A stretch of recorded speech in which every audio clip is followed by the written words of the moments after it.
Alright guys, back here at DBS Fest this time with my boy Jaleel from Locals. You guys probably seen him on my streams from time to time, beating me on with Android 21. And he got top 16, 16th place. He snuck in there.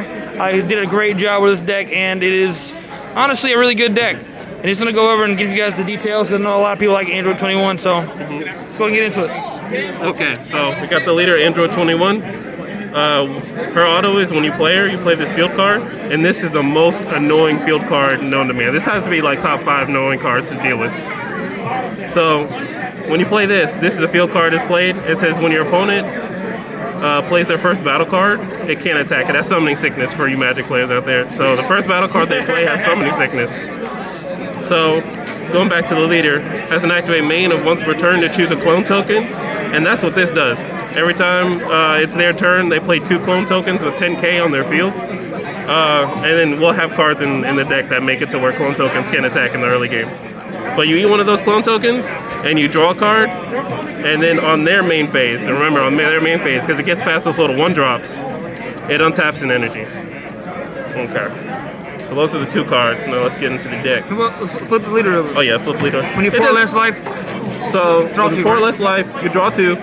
And it's the same ability, so usually people will put you at 4, and that's like my favorite number with this deck. They'll put you at 4, you draw 2, and then you draw 2 extra cards, and you get to untap 2 blue-green energies for each separate effect, since it's a different card, technically. So it's like similar to Soul Striker for you guys. Yeah, like Soul Striker. It's Soul Striker for androids. We couldn't get it all the way, but you know, a little bit of a discount. Androids got to get something. We got everything. Oh yeah, also you cannot play black cards in this deck. No black cards. If you play a black card, it goes straight to the drop. But you still get autos if you want to eat this little thing to like draw 2 maybe. Like Secret Identity. Yeah, Secret Identity to get rid of their field. But we have stuff. We have stuff for that. That's in blue green. Okay, we'll get into the staples. So we have 4 of the 1-drop Android 18. She looks at the top 5. And she gets a blue-green android, no specific cost. Blue-green, any blue-green, blue or green, and an android, any energy cost, just top 5. And her second ability is on the end step. You can pick up a blue-green energy and then swap it out with another energy. So let's say I have let's get into the next card while we do it. So this is the ramp card. So it takes the top card of your deck and puts it to your energy in rest mode. So that's where the RNG comes in. You might charge something good, you might charge something bad, but you know, this 18 comes in and she saves it just in case, you know, you need to pick it up, put it down. So, you know, these are a lovely 2 couple. And also the other effect is that some people don't know is that when you play this in ramp, you can't play anything with 30 or 35k. So no turning the tides, no nothing like that, no kale, none of that. So you ramp, then 20, 25, and 40 is your favorite number. All right, let's get into the counterplays of other green-blue. So I ran 2 of the new Kusu. So very beautiful card. So this is like the Frieza of this deck, since we don't run a green Unison, excuse me. So you tap 2 to play her, and when she's played, you choose a battle card with an energy cost 6 or less, and place it at the bottom of their deck. And then when you do that, they discard a card. So and you can do it when you combo with it, right? Yeah, from the hand. So it's like, for the combo, it's like the Android 16 from Evolution Booster, but she's a counterplay, so she's, like when this came out, I was like, oh yeah, Android 21 got more toys. Got more toys to play with. So we actually got another counterplay, so thank God for that. Alright, let's go into the next card. So I was debating on running between the draw super combo or this, but realistically a blue-green card as a super combo really was just value. And plus they pitch a card. So this mixed in with Kuchu, that's 2 cards on their turn, realistically. I might change the number to maybe one Zeno, because against a Soul Striker matchup yesterday actually, I charged my Secret Rare and I sat there and looked at it all day, and maybe a Zeno might have changed the tides. So it was really funky. On to the next card, we have 2 of the Android 18s. The battle begins. So this is what your favorite card against the red matchup. So they play that little one-drop Broly that elixir your hand. I mean, you don't want to waste the trunks on it, so you tap this and put it on the bottom of the deck, and it might actually get you out of that 2 energy restriction so they don't play another one. But I mean, if they have another one in hand and you don't have one, then I mean, it's unfortunate, but we have 2 of them just in case, just to get rid of those pesky like 4-drops that might really give you some trouble. Pretty good against Shenron when they're going to go fetch for the ball and you have the Unison in play. It's pretty nifty counterplay. So I ran one floodgate. I played it very risky because I have another card that's a floodgate that came out of the realm of the gods, but I still ran trunks because we're always going to have a Unison in play. And if they focus the Unison and you have this up, they're definitely going to play bigger cards like Gogeta and stuff like that. They're not willing to pitch the cards to get rid of to attack, and it's not worth. So we have 2 of the money, 2 of the bling scholarly gambits. Alright, so not many people know that this card has barrier. They just read the blocker part and the activate main, and they just skip over barrier. So this is where we get into the part where the tokens come in, and you can play her for free, basically. So you activate main, each one of the tokens that's played off the field card, player, and then if you have 5 or more energy, anything that they play higher than their energy cost, which is very good against black, yellow, just things that they cheat out, and you have 5 energy, which you ramp with the 16, you just place her in the drop area, and that goes into the bottom of their deck. So that's another part of removal that's just UA for free. So we're going to get into the other Android 21 cards. I ran one of this.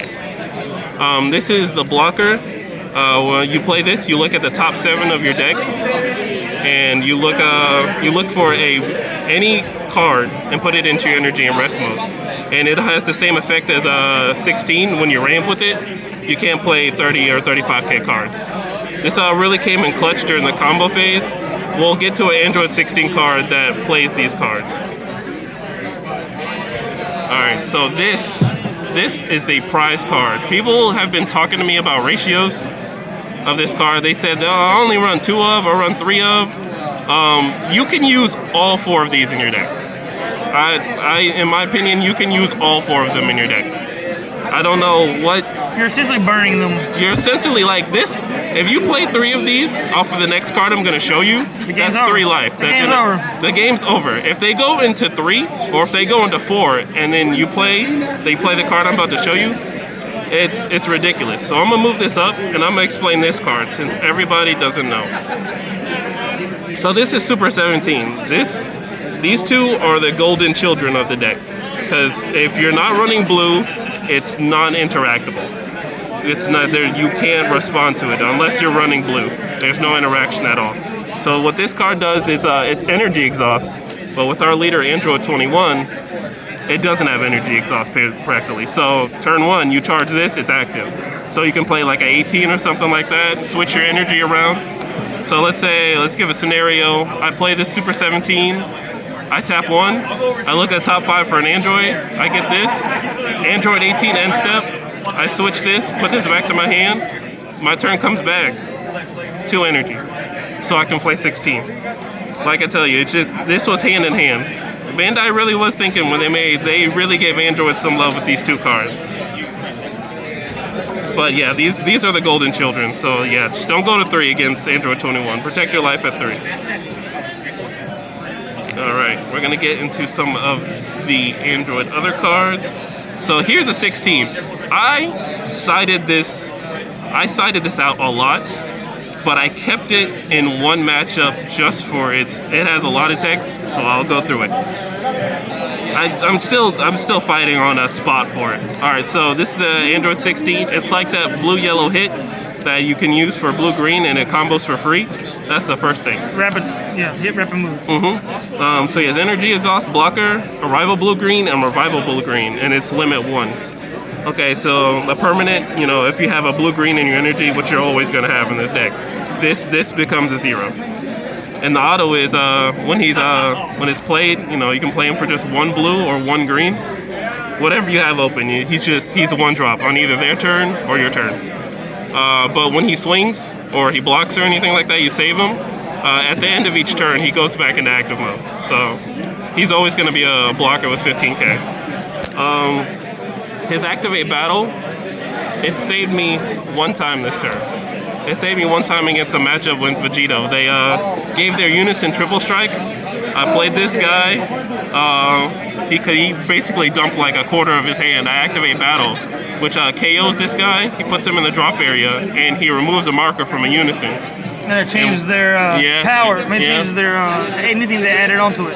So it lost triple strike, and I just took one, and he looked silly. So he felt really bad after that. So I'm still fighting for numbers on this, but two is a pretty good number. Usually, you know, blue-yellow players draw a whole bunch more, so they'll probably win 3 of it, but I'd say with the blue-green version, two's pretty fine. We run the Goku Gohan. This card is pretty clutch for like King Piccolo and stuff like that. People that are like lower to the ground, that'll probably finish you off within 2 turns.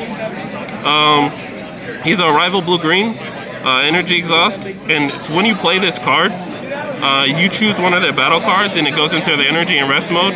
Granted, that part of it sucks, but when they all enter you on like a little battle card that's like 4 or 5 less, because that's what they'll do. They'll go all in with, they'll end the game with like that 3-drop Piccolo that has double strike and goes away at the end of the turn. They'll dump the whole hand. You got energy up. You tap 2 for an arrival. You play him. He goes into energy. They discard a card. They feel really bad, and you can kill him on the crackback with this. But you know, and they also drop a card, so that's pretty nice. It just felt really bad giving them an energy that stays. But we run 2 of him. It's pretty nice. Alright, so we had all the 5 drops, so it would be a shame if we didn't, you know, use this card. I kept siding him out because people were really trying to kill me and I couldn't drop the 5 drops, but when the situations arised, if I had like a Goku Gohan or maybe a 16, you know, just swing with it and then play like a free battle card. You have an indestructible guy that rips the card out of their hand. Yeah, rips the card out of their hand, and it can swing on any Unison. Well, besides their CRs, but you know, that's another conversation for another day, realistically. But I mean, it's a free card out of their hand. And, you know, with these 2 paired, I mean, that's 2 cards out of your hand. So it's kind of like a blue hand controlling deck, but I think it's just more, it's not complete hand control where they need to side the board or anything. It's just something they keep their hand in control when they were drawing like 14 cards a turn. Yeah. And, I mean, they can't deal with it, indestructible. Alrighty, so another new toy. We ran the 6-drop Goku. This card's cool. So this takes me back to the Deadly Defender days. But this one, Deadly Defender. The Deadly Defender, that meta was pretty crazy. You tap 3 for this guy, and he's a negate, and he comes in rest mode. And so basically, your opponent battle cards cannot attack leader cards. They can still swing on Unisons. But I mean, albeit if they swing on the Unison, that's a fight for another battle. But when he's in the field, they cannot attack your leader card. And since you ramp, this is literally turn 2 for you. This is turn 2. It's turn 2 live. It's based off of their energy. And it also has 3. Yeah. Oh, sorry, triple strike. Sorry. Yeah, he has triple strike. He hits for 3, and he's barrier deflect. It feels like that little 3-drop Gohan that had all the skills, but you know, this is Daddy Goku. So. This is really what it was. So I mean, it was really hard to deal with. This was the GOAT and the Trunks Xeno matchup because they had the little 5-drop Trunks that would swing at it. You throw a bean on it, they either lose value from their hand, or they just leave it at 20, or they go for the Unison. And we're back. We had to pause for a second. Okay. As long as they don't swing at your leader, God bless it, because you're already gonna be at 4. Because most of the matchups I had were like pretty aggro. So. He was pretty good. Okay, so this is a goated card. People need to be more afraid of this card, especially if you have 4 untapped. So let me explain what he is. This is a Android 16 Steadfast ally. He has energy exhaust and double strike. He has a rival blue-green for 2 blue and 2 green. And when this card is played, you can look for an Android 21 with energy cost of 5 or less from your deck. So that's this and this. You look for these 2 girls and put them into your hand. And if you already have one of these 2 in your hand, you can play one of them.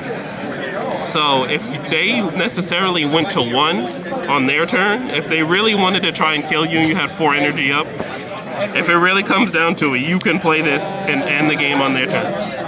I find that very amusing, that you can end the game on their turn if they're not paying attention. I mean, if they have 4 energy up and all that, then blessed be it that this is a go-to card.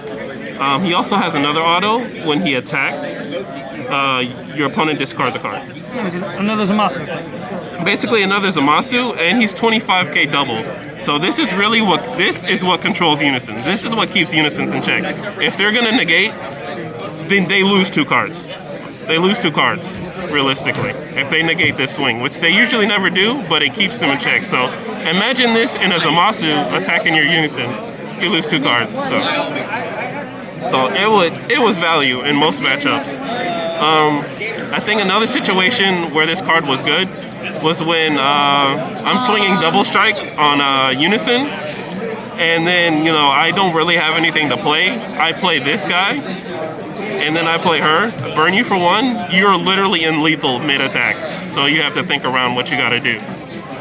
So he's a pretty go-to card. I wouldn't want to run him at 3 because he's just so cost efficient. All right, now we get into the boss monster, 17, 18.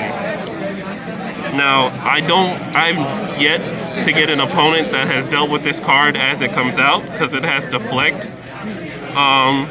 So it's energy exhaust. You can deal with it now. Yeah, with Jiren plus Videl. But that's but against red, you just have to be careful. Yeah, so you have to be very careful. If you see them on 8, I mean, it's already bad enough. If you see them on 8, then just prepare for this 8 drop. All right, so the first thing is when it's played, it wipes the board, ignoring barrier and everything, and it wipes the complete board. Ignoring barrier and everything. So all the clones. Make sure you tip that you eat your clone tokens before you play this. Because if you don't eat a token and you play this, all the clone tokens are gone and you can't draw a card for the turn. The other auto is when this card attacks, and it's not once per turn, you look at their hand and you charge 2 cards, 2 of any card. It came up against the Soul Striker matchup that they didn't hatch me when I had all this energy, and rest in peace to the guy, because I swung twice. Well, I swung the first time, and I took the hatch out of his hand and charged it. So you basically just, when this comes out and you swing with it, it literally just nets all their threats, and it shuts off super combos if they're holding red cards, any different color cards that they have in their hand. It just nets the value on super combos. So you swing this, look at their hand, charge a black, and shuts it down. It just shuts it down completely. And this also the other auto is that when you play this card, you untap a blue-green card. So you're not dead. You shouldn't be dead. You should be untapping 2 on the end of your turn. So you look at their hand and you get rid of all the threats, realistically. So this was if they survive. Yeah, if they survive. I've only had 1 person survive 2 of these, and that was a legend. He was a legend. We go against the best blue deck in the game. You don't have to explain him. You already, if you play DBS, you already know what this does. Skip your turn. Yeah, real talk. Basically, it's just a negate that stops their turn. If you have more life, unless they burn you to death, they're not killing you off swings with this card. So best SCR for blue, realistically. All right, we get into the Unisons. So we have 3 Super 13s. This is one of those cards that make where the clones can attack. So let's say it goes to their turn first. They start with 2 clone tokens, and they can't attack with them. If you want to stay at high life, you just activate main, eat a token, and plus up. Every time you plus up, it gives your leader +5, and the clone tokens can't attack. So this is pretty good. And if they don't kill this on the first turn, then the Unison gets out of control. It comes out as the little 3-drop baby Unison with 3 markers. If they don't hit it, then it goes straight to 5. It goes straight to 5, and no one's wasting 5 attacks on this little Unison. They'd rather go for your leader or something else. But we run 3 of those dudes, and they're pretty good. Sadly, I didn't see him in top 16, so he netted my life to 4. But you know, it was Gogeta. So you know, aggro really is the counter to this matchup. We try our best to survive. We run 2 of the Majin Buu Unisons. This was pretty good. When people would swing with their thwartings and I didn't have a board, they would try and swing double strike, and he has a -1 ability to bottom deck. So let's read his abilities. He's a tap 4. He's double strike and a blocker and activate main. So with all, you'll be drawing 2 per turn once you have these both on the field. You draw 2. It's literally like an 8, and it's control-y, so you don't have to swing with them. You don't have to, but you can. He's a 20k blocker that draws a card. Yeah. Attacks. So, and this other effect is if your leader is blue, you can, since he's in rest mode after you swing with him, you can restand him in 1 blue energy, mono blue. It has to be mono blue, folks. If he sticks, then you could restand 2, and then you could all the other restand in. Yeah, and the rest of the cards, and that's what we'll get gone on to in the staples. Yep. So you know, matching the Unison, we run 3 trunks. Oh yeah. Against things that don't have deflect, they really do save you. Had a guy try and play fighting against Fates against me, and I sure enough said no. This card literally just says no. This is God says no. In my opinion, I think it has to be the strongest counterplay if they don't have deflect. It just, whatever they tap down for or whatever resources they use, you say no. So I feel like, I mean, and it's free.